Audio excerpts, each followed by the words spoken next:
Good morning बच्चों। आज के इस वीडियो में हम सभी जितने भी व्युत्पन्न राशियां हैं उनके सूत्र और उनके मात्रक देखने वाले हैं। तो आइए टाइम को वेस्ट किए बिना इस लेक्चर की शुरुआत करते हैं और सबसे पहली क्वांटिटी देखते हैं क्षेत्रफल।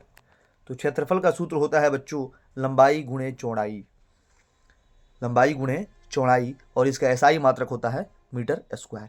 ये बिल्कुल आपको जुबान पे होनी चाहिए, चाहे आप किसी भी क्लास के छात्र हों या चाहे आप कंपटीशन लेवल के छात्र हों। ये याद होना बिल्कुल क्या है, जरूरी है, क्योंकि इसकी सहायता से ही आप सभी बीमा निकाल पाइएगा। क्या निकाल पाइएगा? बीमा निकाल पाइएगा किसी भी राशि का। अगला है आयतन। आयतन का सूत्र होता है लंबाई गुणे चौड़ाई गुणे ऊंचाई, और एसआई मात्रक होता है मीटर का क्यूब। नेक्स्ट है चाल, स्पीड, दूरी बट्टे समय, डिस्टेंस बाई टाइम। इसका एसआई यूनिट हो जाएगा बच्चों मीटर पर सेकेंड। नेक्स्ट है वेग, वेलोसिटी। इसका सूत्र होता है बच्चों विस्थापन बट्टे समय, और एसआई मात्रक होता है मीटर पर सेकेंड। इस सब का डिफिनीशन आप लोगों को चैप्टर वाइज मिलेगा। आज केवल मैं फार्मूला बताऊंगा। विस्थापन को इंग्लिश में डिस्प्लेसमेंट कहते हैं। क्या कहते हैं बच्चों? डिस्प्लेसमेंट। समय का हो जाएगा time, displacement upon time. Clear है? नेक्स्ट है त्वरण। त्वरण का होता है वेग बट्टा समय। वेग में परिवर्तन, बहुत किताबों में वेग में परिवर्तन भी लिखा होता है, सही है, वास्तव में यही होता है, वेग में परिवर्तन बटे समय, ये होता है। और इसका एसआई मात्रक हो जाएगा मीटर पर सेकेंड स्क्वायर। क्या हो जाएगा? मीटर पर सेकेंड स्क्वायर। अगला है बल। बल का होता है द्रव्यमान गुणे त्वरण। बल का क्या होता है? द्रव्यमान गुणे त्वरण। एफ बराबर एम में इसको लिखा जाता है, जो कि न्यूटन के सेकेंड लॉ से डिराइव होता है। इसका असाइनमेंट बच्चों एन लिखा है, एन बोले तो न्यूटन, एन बोले तो न्यूटन। एसआई यूनिट क्या होता है बच्चों? न्यूटन होता है। अगला है संवेग। संवेग का होता है बच्चों दो सूत्र है संवेग का, एक द्रव्यमान गुणे वेग होता है, एक बल गुणे समय होता है। बात करें एसआई यूनिट की तो एक केजी मीटर पर सेकेंड और एक न्यूटन सेकेंड, दोनों होता है, दोनों याद रखेंगे, एक केजी मीटर पर सेकेंड, एक न्यूटन सेकेंड। नेक्स्ट है आवेग। आवेग का सूत्र होता है बल गुणे समय। ध्यान दें, इंग्लिश वर्ड आवेग का हो जाएगा इम्पल्स। क्या हो जाएगा? इम्पल्स। फोर्स इनटू टाइम होगा। एसआई यूनिट यहाँ पे लिखा है केजी मीटर पर सेकेंड। क्लियर है? आगे बढ़ते हैं और देखते हैं दाब। नेक्स्ट है बच्चों दाब, प्रेशर, बल बट्टा क्षेत्रफल, और इसका होता है केजी पर मीटर पर सेकेंड स्क्वायर, या यूं कहे तो पास्कल। इसका एसआई मात्रक वास्तव में क्या होता है बच्चों? इसका एसआई मात्रक वास्तव में होता है पास्कल। आप नोट कर लेंगे पास्कल। ये वाला भी सही है केजी पर मीटर पर सेकेंड स्क्वायर, लेकिन इसी का बदला हुआ रूप पास्कल है जब एसआई यूनिट का नामकरण किया गया। तो पृष्ठ तनाव का एसआई मात्रक, सॉरी, सूत्र बल बट्टे लंबाई, एसआई मात्रक केजी पर सेकेंड स्क्वायर। घनत्व का सूत्र हो जाएगा बच्चों द्रव्यमान बट्टा आयतन, और एसआई यूनिट केजी पर मीटर क्यूब। नेक्स्ट देखते हैं बच्चों कोणीय वेग।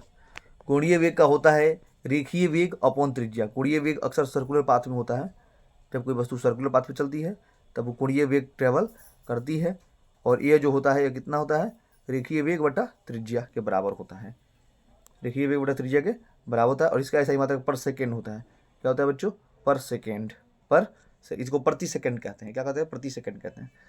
कार्य का हो जाएगा बल गुणे विस्थापन। क्या हो जाएगा? बल गुणे विस्थापन। एसआई मात्रक केजी मीटर स्क्वायर पर सेकेंड स्क्वायर, या फिर जूल। क्या हो जाएगा बच्चों? जूल। आप लोग कॉपी में नोट डाउन कर लीजिएगा। कोणीय विस्थापन का सूत्र हो जाता है चाप बट्टा त्रिज्या, और एसआई मात्रक होता है रेडियन। क्या होता है? रेडियन। नेक्स्ट है बच्चों शक्ति। क्या है? शक्ति। तो शक्ति का सूत्र होता है कार्य बटे समय। कार्य बटे समय, और एसआई मात्रक की अगर बात करें तो एक होता है जूल प्रति सेकंड और एक होता है वाट। इस जूल प्रति सेकंड को ही क्या कहते हैं बच्चों? वाट कहते हैं। तो पूछेगा एग्जाम में वाट किसका मात्रक है? शक्ति का। वाट किसका मात्रक है बच्चों? शक्ति का। जूल किसका मात्रक है? कार्य का। न्यूटन किसका मात्रक है? बल का। पास्कल किसका मात्रक है? दाब का। ये बिल्कुल आपको क्या होना चाहिए? बिल्कुल जुबान पे होनी चाहिए। अब है बल आघूर्ण।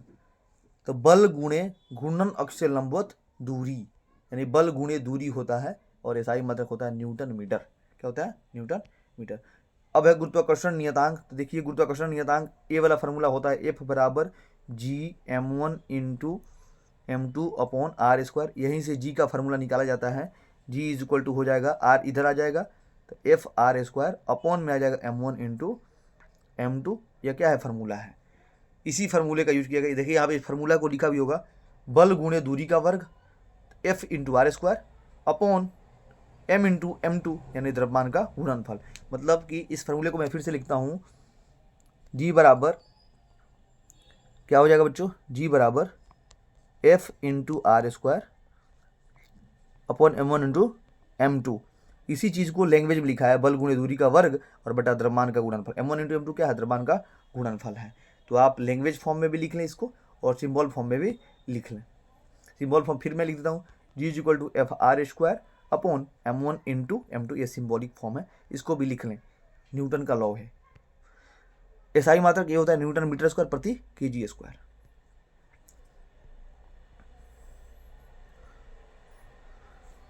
नेक्स्ट है बच्चों गुरुत्वीय विभव। इसका सूत्र होता है कार्य बटे द्रव्यमान और एसआई मात्रक जूल प्रति किग्रा। याद कर लेना है। यंग गुणांक, यंग्स मॉडुलस है यह। इसका होता है अनुदैर्घ्य प्रतिबल बटा अनुदैर्घ्य विकृति और एसआई मात्रक न्यूटन पर मीटर स्क्वायर होता है। वेग प्रवणता क्या होता है? तो वेग बटे दूरी। ऐसे ही आता है विभव प्रवणता। क्या आता है बच्चों? विभव प्रवणता। विभव प्रवणता, प्रवणता। तो इसका सही जवाब हो जाता है विभव बटे दूरी। क्या हो जाता है? विभव बटे दूरी। अगला है श्यानता गुणांक। तो श्यानता गुणांक का हो जाएगा बल बट्टे क्षेत्रफल गुणे वेग प्रवणता। इसका एसआई मात्रक आप लोग देख लो यहाँ पे, न्यूटन इंटू सेकेंड पर मीटर स्क्वायर। ठीक है बच्चों। नेक्स्ट है प्लांक नियतांक। इसका हो जाएगा ऊर्जा बाई आवृत्ति, energy by frequency, joule second. आवृत्ति का आवृत्ति का इंग्लिश क्या होता है? फ्रीक्वेंसी। और आवृत्ति का एसआई मात्रक मैं आपको बता दूं क्या होता है? हर्ट्ज। क्या होता है बच्चों? हर्ट्ज। हर्ट्ज। इसका हो जाएगा जूल सेकेंड। क्या हो जाएगा? Joule second. प्लांक नियतांक का हो जाएगा जूल सेकेंड। अब है धारिता। धारिता का फॉर्मूला होता है आवेश अपन विभवांतर और एसआई मात्रक होता है फैराड। धारिता का एसआई मात्रक क्या होता है बच्चों? फैराड। ध्यान देंगे। दो और बता देते हैं आपको, एक आवेश का और एक धारा का। एक आवेश का और एक धारा का, ये भी आपको याद रखना है। धारा का एसआई मात्रक होता है एम्पियर। क्या होता है बच्चों? एम्पियर। और आवेश का बच्चों हो जाता है कूलाम। क्या हो जाता है? कूलाम। ये तो आपको क्या होना चाहिए? बिल्कुल याद होना चाहिए। तो आज के लेक्चर में बस इतना ही। ज़्यादा से ज़्यादा इस लेक्चर को शेयर कीजिए दोस्तों के बीच और लाइक शेयर एंड सब्सक्राइब कीजिए। मिलते हैं फिर अगले वीडियो में।